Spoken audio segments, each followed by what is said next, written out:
আসসালামু আলাইকুম ভিউয়ার্স, কেমন আছেন আপনারা সবাই? আজকে নতুন একটি রেসিপি নিয়ে চলে এলাম আপনাদের পাশে।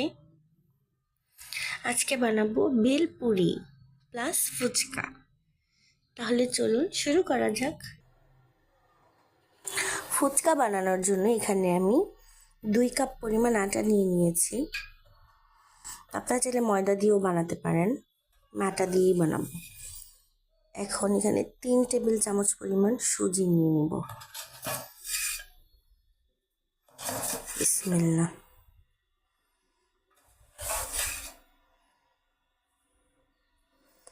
আচ্ছা, আর একটু সুজি দিয়ে দিই।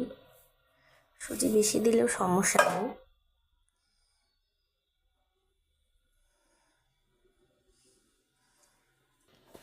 মোট 4 টেবিল চামচ পরিমাণ সুজি নিয়ে নিয়েছি। এখন দেব 1 টেবিল চামচ পরিমাণ লবণ। লবণটা আপনারা আপনাদের স্বাদ অনুযায়ী দিবেন। এখন হালকা কুসুম গরম পানি দিয়ে মুছে নিই। এর আগে একটু 1 টেবিল চামচ পরিমাণ রান্নার রেগুলার তেল দিয়ে নেব। বিসমিল্লাহ।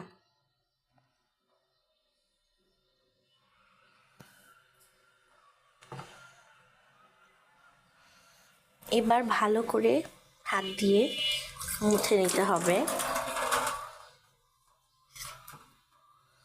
সবগুলো যেন খুব ভালো মতো মিক্সড হয়ে যায়। এভাবে করে দানা দানা করে মুছে নিতে হবে।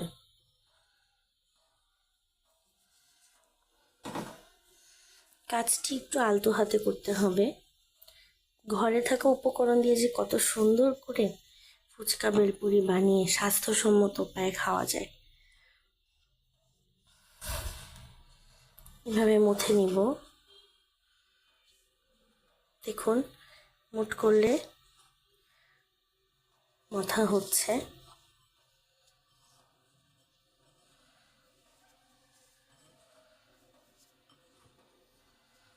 বিসমিল্লাহ বলো, বিসমিল্লাহ বিসমিল্লাহ বলো, বিসমিল্লাহ। যে কোনো কাজের শুরুতে বিসমিল্লাহ বলবেন। জোরে না বলতে পারলে মনে মনে বলবেন। আপনার প্রত্যেকটা কাজে বরকত বেড়ে যাবে।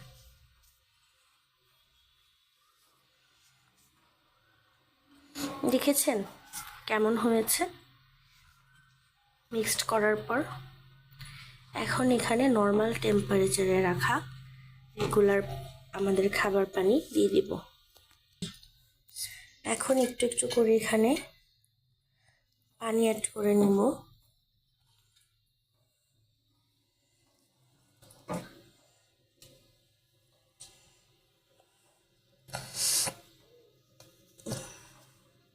অল্প অল্প করে পানি মেশাতে হবে, তা না হলে বেশিও পড়ে যেতে পারে, কমও হতে পারে।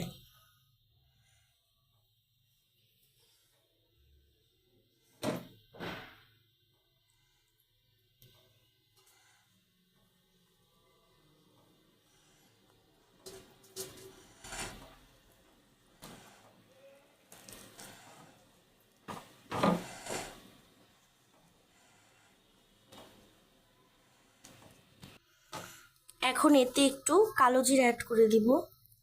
কালো জিরা আসলে দিলে স্বাদও বেড়ে যাবে। যে কোনো রোগের মহা ঔষধ কালি জিরা।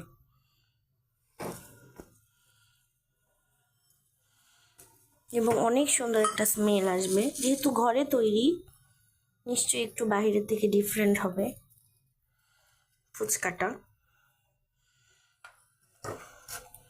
ভালো করে মিক্সড করে নেব। এদিকে একটি হাঁড়িতে চটপটি সিদ্ধ করতে দিয়েছি। এখন এর মধ্যে মশলা দিয়ে দিব।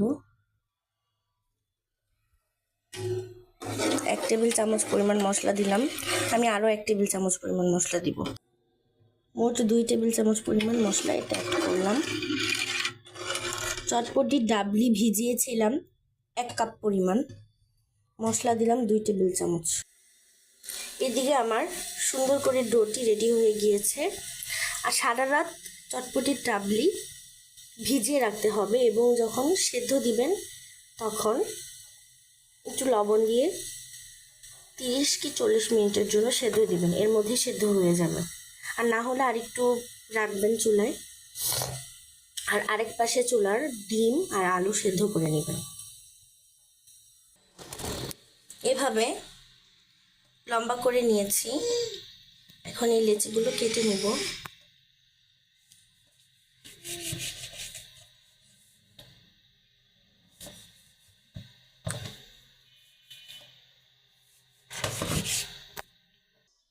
এখন এখানে লেচি কেটে নিয়েছি, এগুলো একটা একটা থেকে রুটির মতো করে বানিয়ে নেব আকৃতি দিয়ে। একটি রুটি বেলে নিয়েছি, একটু বেশি মোটাও না আবার বেশি পাতলাও না, একটু মিডিয়াম করে বেলে নেবেন যাতে একটু মোটা মোটাও থাকবে। আমি দেখিয়ে দিচ্ছি, এমন হবে,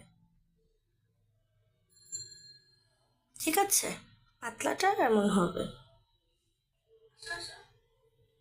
এখন আমি এই ছোট গ্লাসটির সাহায্যে কেটে নিব। আপনারা যে যতটুকু সাইজ করতে পারেন। আমি এরকম আকৃতি করে নিয়েছি। এখন আমি ডুবো তেলে দিয়ে দিব। এখানে একটি প্যানে আমি তেল গরম করে নিয়েছি, 2 কাপ পরিমাণ তেল নিয়েছি। তেল অনেক বেশি গরম থাকতে হবে, অনেক বেশি গরম না হলে কিন্তু ফুচকা বা বেলপুরি যাই বলেন কখনোই ফুলবে না। বিসমিল্লাহ।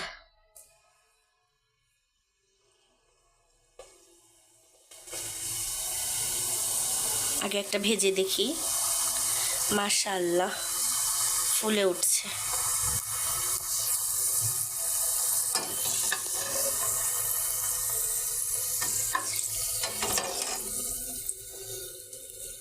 মাশাআল্লাহ, ওয়াও।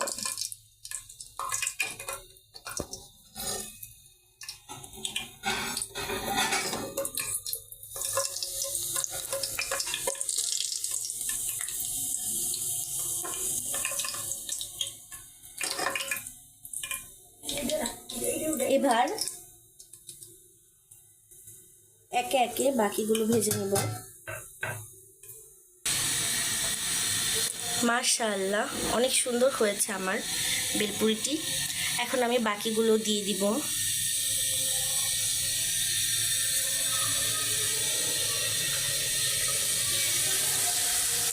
বিসমিল্লাহ।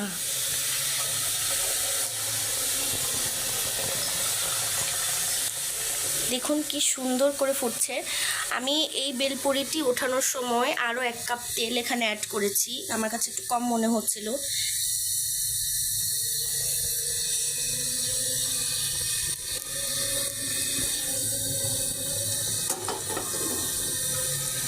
মাশাআল্লাহ,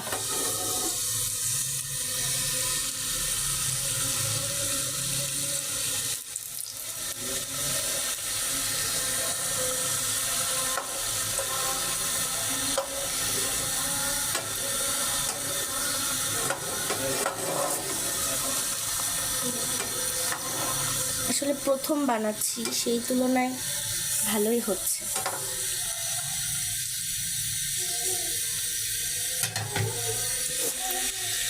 ফুলবে, আরও ফুলবে, আরও ফুলে উঠছে।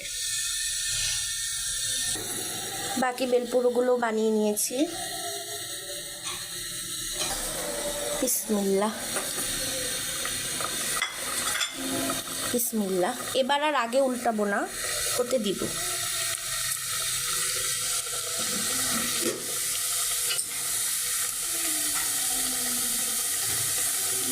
হালকা করে নেড়ে নিব। আসলে পারফেক্ট যে সব কিছুই হবে এমন না, নিজের পরিবারের জন্য নিজে হাতে মেক করে তাদের কিছু খাওয়ানোটা অনেক বড় বিষয়। সময়, সুযোগ সব কিছুর সাথে ম্যাচ করে নেওয়াটাও বড় বিষয়। আমি আসলে অনেক বিজি থাকি, সব সময় পাই না, তবে মাঝে মাঝে চেষ্টা করি পরিবারের জন্য কিছু করার। ফুলে উঠছে আলহামদুলিল্লাহ, ফুলতে দেওয়া উচিত এগুলোকে আরও। কিছু ফুলেছে, কিছু ফুলেনি। প্রথম যেহেতু বানাচ্ছি, মোটামুটি হচ্ছে। এখানে বেলপুরির ভিতরে দেওয়ার জন্য পুর বানানোর জন্য পেঁয়াজ কুচি, মরিচ কুচি, 1 চা চামচ জিরার গুঁড়া আর 1/2 চা চামচ লবণ, একটা ডিম সিদ্ধ আর আলু নিয়ে নিয়েছি। এখন এই যে কুচি কুচি করে নিয়েছি, আলুগুলোকে চটকে নিয়েছি। এখন এখানে পরিমাণ মতো পেঁয়াজ অ্যাড করব, এখান থেকে একটু ডিম অ্যাড করব,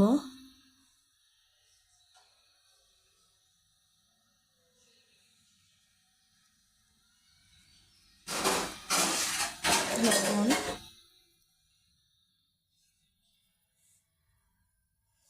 কাঁচামরিচ ভালো করে মিক্সড করে নেব।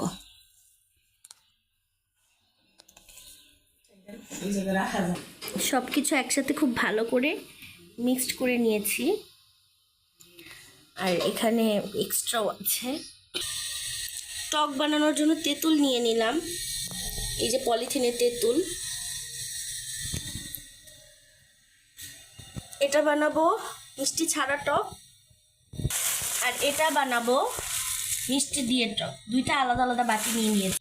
এটাই দিব 1 চামচ পরিমাণ লবণ, আর এটাই দিব 2 চামচ পরিমাণ চিনি আর 1/2 চামচ লবণ। এদিকে আমি নিমকির মতো করে কেটে নিচ্ছি। আমি নিমকিও তৈরি করব এই ডোটা দিয়ে। রুটির মতো করে বেলে এরকম লম্বা লম্বা করে কেটে নিয়েছি। এখন এরকম কোনাকুনিভাবে কেটে আমি একই ডো দিয়ে নিমকিও তৈরি করব। চুলায় দিয়ে দিয়েছি, নিমকিগুলো ফুলে উঠছে, মাশাআল্লাহ। এদিকে বেলপুরিগুলো ভেজে রেখেছি, মাশাআল্লাহ। এদিকে নিমকি ভাজতেছি। এখানে 1 টেবিল চামচ পরিমাণ চিনি অ্যাড করে দিলাম মিষ্টি টকের জন্য, আরও 1 টেবিল চামচ লাগবে। এটায় 1 টেবিল চামচ পরিমাণ লবণ দিয়ে দিলাম। মিষ্টি টক আলাদা আর মিষ্টি ছাড়া টক।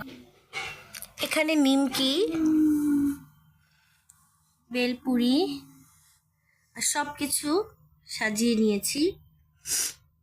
এগুলো দিয়ে চাইলে চটপটিও খাওয়া যেতে পারে, বেলপুরির জন্য খাওয়া যেতে পারে।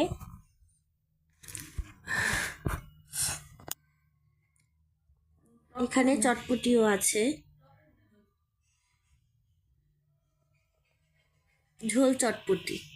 আমরা আসলে শুকনা মরিচটা একদমই অ্যাভয়েড করি, যেহেতু বাসায় ছোট বেবি আছে, এবং শুকনা মরিচ আসলে অনেক ক্ষতিকর, অস্বাস্থ্যকর। তবে তারপরেও টেস্টের জন্য আপনারা খেতে পারেন, যাদের কোনো সমস্যা নেই তারা খেতে পারেন। তবে ছোট বেবি থাকলে বাসায় শুকনো মরিচ না খাওয়াটাই বেটার। নিমকিগুলো সুন্দর হয়েছে, ক্রিস্পি হয়েছে, বেলপুরিগুলো। এখন এখান থেকে আমি বেলপুরি নিব, নিয়ে ফেটে দেখাবো। ভালোই তো ক্রিস্পি হয়েছে, ওয়াও, কি সুন্দর শব্দ হচ্ছে। এখন এর মধ্যে আমরা পুর ভরে নিব।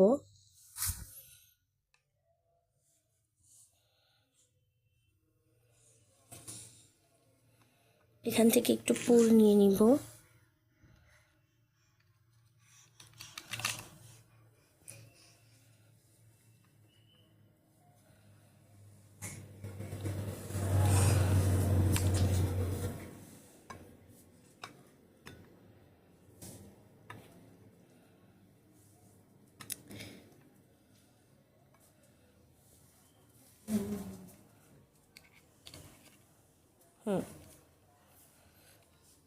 এখন এখান থেকে একটু ডিম নিয়ে নিব।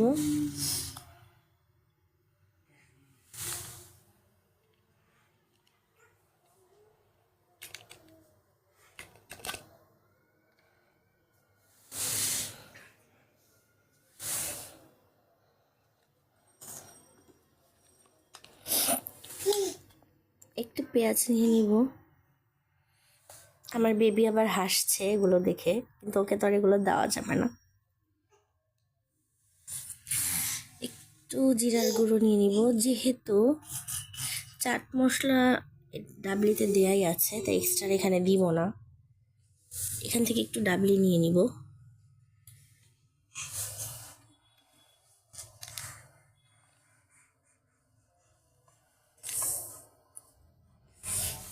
এখন টক নেওয়ার পালা। এটা হচ্ছে মিষ্টি টক। বিসমিল্লাহ।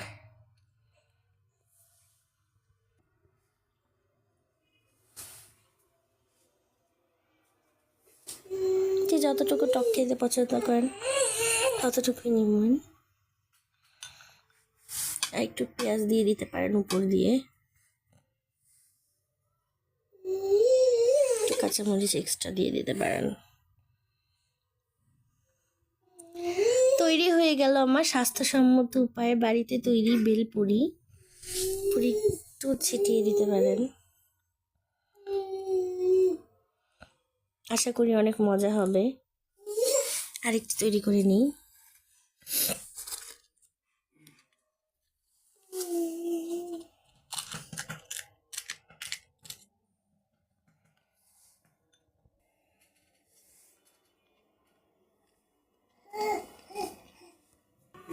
এখন এখান থেকে আবার সেম উপায়ে ডিম নিয়ে নিব, একটু পেঁয়াজ নিয়ে নিব এক্সট্রা,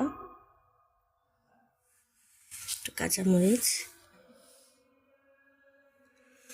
এখান থেকে একটু ডাবলি নিয়ে নিব। আবারও বলছি ডাবলিতে কিন্তু চাট মশলা দেওয়া আছে। এখন এখান থেকে একটু টক নিয়ে নিব।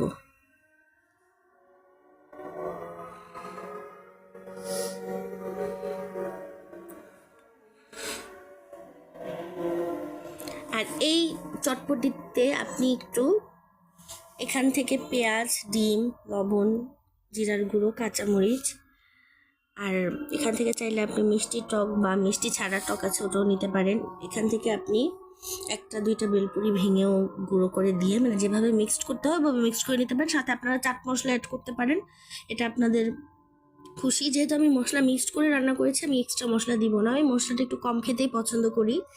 আজান দিয়ে দিয়েছে, কথা বাড়াবো না। ভালো থাকবেন সবাই। আসসালামু আলাইকুম। আল্লাহ হাফেজ।